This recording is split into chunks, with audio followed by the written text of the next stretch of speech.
ఈనాడు భూభారతి ద్వారా లక్షలాది సమస్యలను సృష్టించి ఆ సమస్యలు పరిష్కారం కాక అధికారుల చుట్టూ తిరిగి అధికారులు కలవక కోర్టుల దగ్గర ఆత్మహత్యలు చేసుకునే పరిస్థితి తెలంగాణ పేద రైతాంగానికి వచ్చింది. మిత్రులారా, ఈ దేశంలోనే ఏ ప్రాంతానికి ఏ రాష్ట్రానికి లేని గొప్ప చరిత్ర ఈ తెలంగాణ ప్రాంతానికి ఉన్నది. నాతో పాటు ఈ తెలంగాణ చరిత్ర మీద అవగాహన ఉన్న మీకు రాజులు రాజ్యాలలో యుద్ధం చేసుకున్నది ఈ భూమి మీద ఆధిపత్యం కోసమే. అదే కాదు, ఆనాడు జల్ జమీన్ జంగల్ అనే నినాదంతో పోరాటం చేసిన కొమరం భీముడు ఈ భూమి కోసమే. ఆ తర్వాత తెలంగాణ సాయుధ రైతాంగ పోరాటం నల్గొండ వరంగల్ జిల్లాలలో ఎర్రజెండా ఎగిరింది ఈ భూమి కోసం, భుక్తి కోసం, విముక్తి కోసమే. ఉమ్మడి రాష్ట్రంలో అయినా ప్రత్యేక తెలంగాణ ఉద్యమంలో అయినా ఈ ప్రాంత ప్రజలు కన్న తల్లి మీద ఎంత మమకారాన్ని చూపించిండ్రో సొంత గ్రామంలో భూమి మీద కూడా అదే మమకారాన్ని, అదే అనుబంధాన్ని కొనసాగించింది. ఎప్పుడెప్పుడు ఈ భూమి మీద ఆధిపత్యం చెలాయించాలనుకున్నారో, ఈ భూములను ఆక్రమించాలనుకున్నారో, పేదవాళ్ళైనా, దళితులైనా, గిరిజనులైనా, మారుమూల ప్రాంతాలలో నిరక్షరాస్యులైన నిటారుగా నిలబడి కొట్లాడిన చరిత్ర ఈ తెలంగాణ గడ్డకు ఉన్నది. దానికి ఉదాహరణనే ఇస్నూరి దొరలు చెరబట్టాలనుకున్న ఎకరమో 2 ఎకరాల భూమినో ఒక సామాన్యమైన ఆడపడుచు చాకలి ఐలమ్మ భూమిని దొరలు ఆక్రమించాలనుకుంటే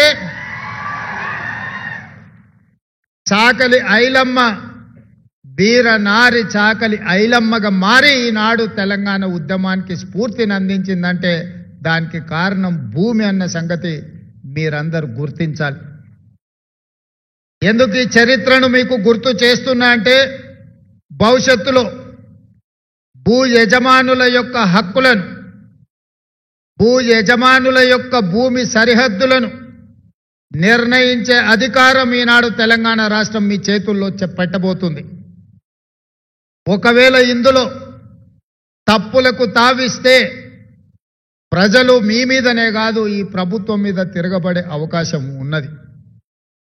కన్న తల్లి మీద ఆధిపత్యం చెయ్యాలని ఎవరైనా అనుకుంటే అతి సామాన్యుడు కూడా తిరగబడిన చరిత్ర ఈ తెలంగాణ ప్రాంతానికి ఉంది.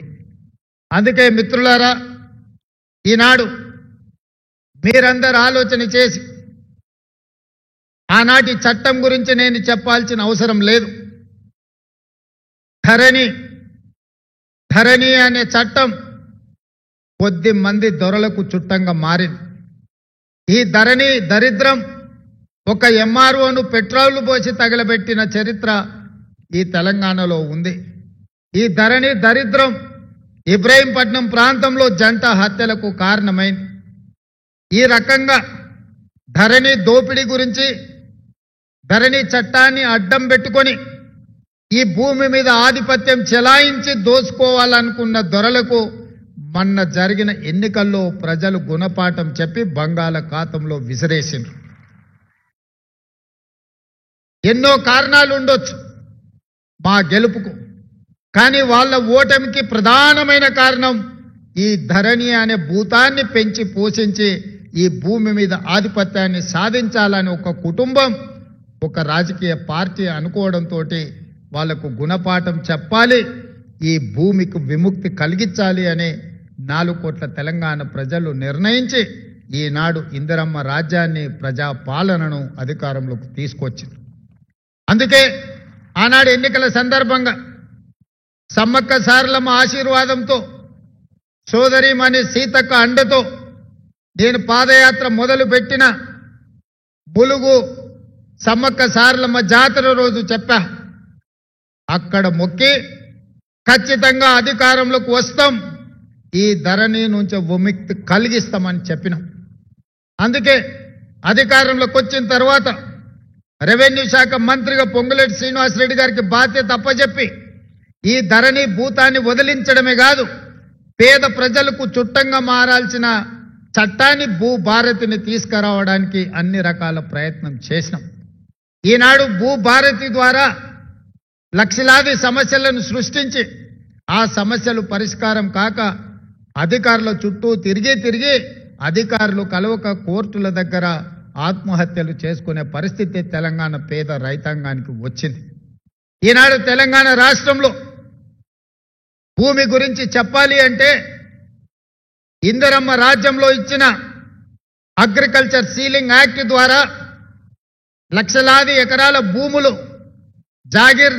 జాగీర్దారుల ద్వారా జమీందారుల దగ్గర ఉన్న భూములను ఆనాటి కాంగ్రెస్ ప్రభుత్వం సేకరించి దాదాపుగా 25 లక్షల ఎకరాల భూములను దళితులకు, గిరిజనులకు, పేదవాళ్లకు పంచిపెట్టిన చరిత్ర ఈ తెలంగాణ రాష్ట్రంలో కాంగ్రెస్ పార్టీకి ఉన్నది.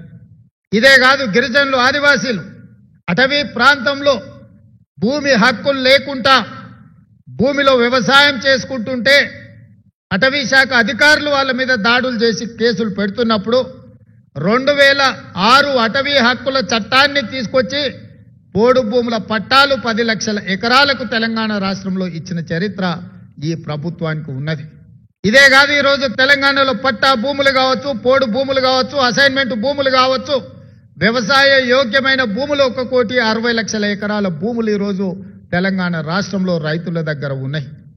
ఇంతకుముందు అధికారులు చెప్పిండ్రు, భూ యజమానులు సర్వేల విధానం 1873లో తీసుకొచ్చిన చట్టం. అంటే దాదాపుగా 140 సంవత్సరాల పైగా ఈ చట్టం అమల్లో ఉంది. అయినా ఈ భూముల యొక్క సమస్యల పరిష్కారం కాలే, ఇంకా కొనసాగుతూనే ఉన్నాయి. అందుకే ఈనాడు తెలంగాణ రాష్ట్ర ప్రభుత్వం భూ సమస్యలకు శాశ్వత పరిష్కారం చూపించాలి. ఏ రైతులు కూడా తన భూమి యొక్క సరిహద్దులు తెలవకుండా తన భూమి పరాయి ఆధీనంలో ఉండడాన్ని సహించలేని వాళ్ళకు సహాయంగా ఉండడానికే ఈ లైసెన్స్డ్ సర్వేయర్ల వ్యవస్థను ఈనాడు మనం తీసుకురావడం జరిగింది. మిత్రులారా, మీరు ఆలోచన చేయండి. తెలంగాణ ఉద్యమం సందర్భంగా డీళ్లు, నిధులు, నియామకాలని చెప్పి 10 సంవత్సరాలు అధికారంలోకి వచ్చిన వాళ్ళు ఈనాడు సమస్యలను పరిష్కరించకపోవడం ఇంకా చిక్కుముళ్ళుగా తయారని, నియామకాలు జరగలేదు. వాళ్ళ కుటుంబంలో జరిగిన నియామకాల గురించి నేను చెప్పవలసిన అవసరం లేదు. చైతన్యవంతమైన మీకు ప్రతి విషయము తెలుసు. కరీంనగర్, నిజామాబాద్లో ఓడిపోతే తక్షణమే కుటుంబ సభ్యులకు నియామక పత్రాలు అందించారు, కానీ తెలంగాణ రాష్ట్రంలో ఖాళీలో ఉన్న ప్రభుత్వ ఉద్యోగాలు భర్తీ చేయలే. పేదలు, దళితులు, గిరిజనులు, ఆదివాసీలు, బలహీన వర్గాలకు, నిరుపేదలకు సంబంధించిన తెలంగాణ ఉద్యమంలో పాల్గొన్న తెలంగాణ నిరుద్యోగ యువత ఉద్యోగ ఉపాధి అవకాశాల కోసం అశోక్ నగర్ చౌరస్తాలను, దిల్సుఖ్ నగర్ చౌరస్తాలను, అమీర్పేట్ చౌరస్తాలను 10-12 సంవత్సరాలు నిరుద్యోగ యువకులుగా తిరుగుతానే ఉన్నారు. నోటిఫికేషన్లు ఇవ్వరు, ఇచ్చిన నోటిఫికేషన్లకు పరీక్షలు పెట్టరు. ఒకవేళ పరీక్షలు పెడితే ఆ పరీక్షల యొక్క ప్రశ్న పత్రాలు జిరాక్స్ సెంటర్లలో పల్లి బఠానీలుగా అమ్మే పరిస్థితి. ఒక మంచి పరిపాలనకు, ప్రభుత్వ వ్యవస్థకు మంచి పేరు తేవాల్సిన తెలంగాణ పబ్లిక్ సర్వీస్ కమిషన్ ఒక రిహాబిలిటేషన్ సెంటర్గా అక్కడ దందాలకు అడ్డాగా మారింది. అందుకే ఈ ప్రభుత్వం వచ్చిన తర్వాత తెలంగాణ పబ్లిక్ సర్వీస్ కమిషన్ని ప్రక్షాళన చేసినాం. నూతన చైర్మన్లను, సభ్యులను నియమించడం. మొదటి సంవత్సరంలోనే 60,000 ప్రభుత్వ ఉద్యోగ నియామకాలు చేపట్టి లెక్కలు తప్పుతాయి, లెక్క పెట్టడానికి అవకాశం ఉండదు అని అనుకున్న వాళ్ళకు ఎల్బీ స్టేడియంలో ఎక్కడైతే మాకు ఉద్యోగ ప్రమాణ స్వీకారం చేసినామో అక్కడనే మొదటి సంవత్సరంలో ఈ 60,000 ప్రభుత్వ ఉద్యోగ నియామక పత్రాలు అందించి 4 కోట్ల తెలంగాణ ప్రజల సాక్షిగా మొదటి సంవత్సరంలో 60,000 ఉద్యోగ నియామకాలు ఇచ్చినాం. ఇవే కాదు, గ్రూప్ 1లో 5 లక్షల మంది పరీక్షలు రాశారు. గ్రూప్ 2లో 5 లక్షల మంది అప్లై చేస్తే 2.5 లక్షల మంది పరీక్షలు రాశారు. ఎన్నో కేసులు వేసి, ఎన్ని చిక్కుముళ్ళు వేసి నిరుద్యోగ యువకుల జీవితాలతో చెలగాటమాడుతుంటే అన్ని కేసులను సమయస్ఫూర్తితో న్యాయస్థానాలలో సుప్రీంకోర్టు వరకు కొట్లాడి ఈ మధ్యనే దసరా పండుగ కంటే ముందు 562 మంది గ్రూప్ 1 ఉద్యోగాలు ఉమ్మడి రాష్ట్రంలో కూడా అన్ని నియామకాలు జరగలేదు. 2011లో గ్రూప్ 1 పోటీ పరీక్షలు జరిగితే మళ్ళీ 2025లో 15 సంవత్సరాలు గ్రూప్ 1 నియామకాలు జరగకపోతే ఈ ప్రభుత్వం పరీక్షలు పెట్టడమే కాదు, ఫలితాలు ప్రకటించడమే కాదు, నియామక పత్రాలు ఇదే శిల్పారామంలో 562 మందికి స్వయంగా మేమే నియామక పత్రాలు అందించినాం. అదేవిధంగా నిన్ననే 783 మంది గ్రూప్ 2 ఉద్యోగాలు నిన్న నియామక పత్రాలు అందించడం జరిగింది. తొందరలోనే గ్రూప్ 3, గ్రూప్ 4 మొత్తం 11,000 ఉద్యోగ నియామకాలు తొందరలోనే వాళ్ళందరికీ నియామక పత్రాలు అందించబోతున్నాం. ఇవాళ లైసెన్స్డ్ సర్వేయర్లు దాదాపుగా 3,456 మందికి ఈరోజు మనం బాధ్యతలు అప్పజెప్పబోతున్నాం. ఇవన్నీ తెలంగాణ రాష్ట్రాన్ని ఈ దేశ ముఖ చిత్రం మీద ఒక అభివృద్ధి చెందిన తెలంగాణ రాష్ట్రంగా, ఒక ఆదర్శవంతమైన తెలంగాణ రాష్ట్రంగా, దేశంలోనే మొదటి స్థానంలో నిలబెట్టే తెలంగాణ రాష్ట్రంగా తీర్చిదిద్దాలి అని మేమందరం ప్రయత్నం చేస్తున్నాం. అందుకే ఈనాడు తెలంగాణ యొక్క ప్రణాళికల్ని భవిష్యత్తు కోసం మనం రచించుకోవాలని తెలంగాణ రైజింగ్ 2047 అనే ఒక విజన్ డాక్యుమెంట్ని తీసుకురాదలుచుకున్నాం. 2047 అని మీకు ఎందుకు అనుమానం రావచ్చు. 15th ఆగస్టు 1947లో స్వతంత్రం వస్తే 15th ఆగస్టు 2047కి 100 సంవత్సరాలు పూర్తి చేసుకోబోతున్నాం స్వతంత్రం వచ్చి. మరి 100 సంవత్సరాల స్వతంత్ర ఉత్సవాలను జరుపుకోబోతున్న తెలంగాణ రాష్ట్రం దేశానికి ఆదర్శంగా నిలబడి అభివృద్ధి చెందిన రాష్ట్రంగా రాణించాల్సిన అవసరం ఉందా లేదా మీరు ఒక్కసారి ఆలోచన చెయ్యండి. అందుకే మిత్రులారా, ఈరోజు విజన్ డాక్యుమెంట్ను ప్రణాళిక చేస్తున్నాం. మీరందరూ మీ సలహాలు సూచనలు ఇవ్వండి. ఈ తెలంగాణ రాష్ట్ర ప్రభుత్వం ఏ చట్టం చేసినా ప్రజలను భాగస్వాములను చెయ్యాలని నిర్ణయించుకున్నాం. సమస్యలు తెలిసిన వాళ్ళను పరిష్కారం అడగడం ద్వారా వాళ్ళ సూచనలు తీసుకొని చట్టాలను చేసే ఆలోచన ఈనాడు మనం చేస్తున్నాం. అందుకే ఈరోజు విజన్లో మీరు పాల్గొనండి.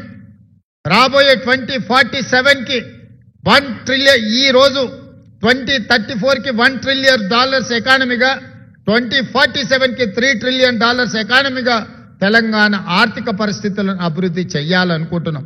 ఇవాళ దేశంలో తెలంగాణ రాష్ట్ర జనాభా 2.5%. దేశ ఆర్థిక వ్యవస్థలో మనం 5% ఈరోజు కంట్రిబ్యూట్ చేస్తున్నాం. ఈ 5%ని 10%కి కేంద్ర ప్రభుత్వం 2047లో $30 ట్రిలియన్ ఎకానమీగా మారాలనుకుంటుంది. ఆనాడు ఈ దేశ ఆర్థిక వ్యవస్థలో 10%ని తెలంగాణ నుంచే అందించాలన్న లక్ష్యంగా ఈరోజు మన ప్రభుత్వం చేస్తున్నది. ఆ లక్ష్యానికి చేరుకోవాలంటే మీ వంతు సహకారం ఉండాలి. వ్యవసాయం అభివృద్ధి జరగాలి. రైతుల సమస్యలు పరిష్కారం కావాలి. రైతే రాజు, వ్యవసాయం దండగ కాదు, వ్యవసాయాన్ని పండగ చెయ్యాలి. రైతు రాజు కావాలి అనంటే మీరందరూ కష్టపడి పని చెయ్యాలి.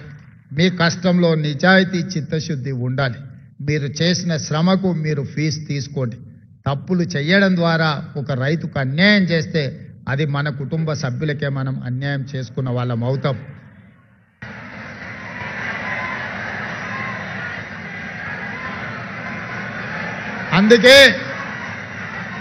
అందుకే మీరందరూ కష్టపడితే ఈ తెలంగాణ రాష్ట్రానికి, ఈ ప్రభుత్వానికి మంచి పేరు వస్తుంది. రేపటి నుంచి మీరు లక్షలాది మంది రైతులను పరిష్కరించడానికి మీరందరూ ఇక్కడి నుంచి బాధ్యత తీసుకొని బయలుదేరబోతున్నారు. ఇంతకు ముందే పొంగులేటి శ్రీనివాసరెడ్డి గారు మీతోని ప్రతిజ్ఞ చేయించిండు, మీరు చెయ్యాలి మంచి పనులు అని. అందుకే ఈనాడు ఈ ప్రభుత్వం యొక్క ఆలోచనను, గురుతరమైన బాధ్యతను మీ భుజ స్కంధాల మీద పెట్టి గ్రామీణ ప్రాంతాలకు, తండాలకు, గూడాలకు పంపిస్తున్నాం. మాకెవరు ప్రతినిధులు లేరు, మాకెవరికి ప్రత్యేక సైన్యం లేదు. మా ప్రతినిధులు మీరే, మా సైన్యం మీరే. రేపు తెలంగాణ పునర్నిర్మాణం చేసేది మీరే. తెలంగాణ పునర్నిర్మాణంలో మీరు భాగస్వాములు కావాలి. మీరు ఈ తెలంగాణ రాష్ట్రాన్ని అభివృద్ధి చెయ్యాలి. మీరందరూ అందుకు సిద్ధమేనా? మీరు తెలంగాణ అభివృద్ధిలో భాగస్వాములు కావడానికి సిద్ధమేనా? సిద్ధం అనుకున్న వాళ్ళందరూ పెద్ద ఎత్తున చప్పట్లు కొట్టడం ద్వారా 4 కోట్ల ప్రజలకి సందేశాన్ని చేరవేయాల్సిందిగా తెలియజేస్తూ మీ అందరి దగ్గర సెలవు తీసుకుంటున్న ధన్యవాదాలు మిత్రులారా.